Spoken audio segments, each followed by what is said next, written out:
Hey guys, just a quick video to let you know that Tonic has a nice bundle right now in their Wednesday die deals that has to do with the little embroidery hoop dies.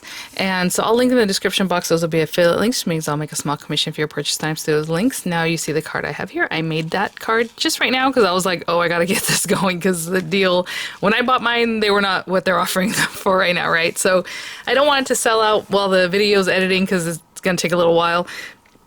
So I'm just hopping on here just to let you know it's a bundle deal I have right now for the all the different shapes, right? So the circle, the oval, the square, and the rectangle are all in the bundle. And like I said, I'll have it linked there for you guys so you can check it out real quick. And then just in a little bit, I'll have a full tutorial up on this card, which I am totally in love with. But look how cute that is.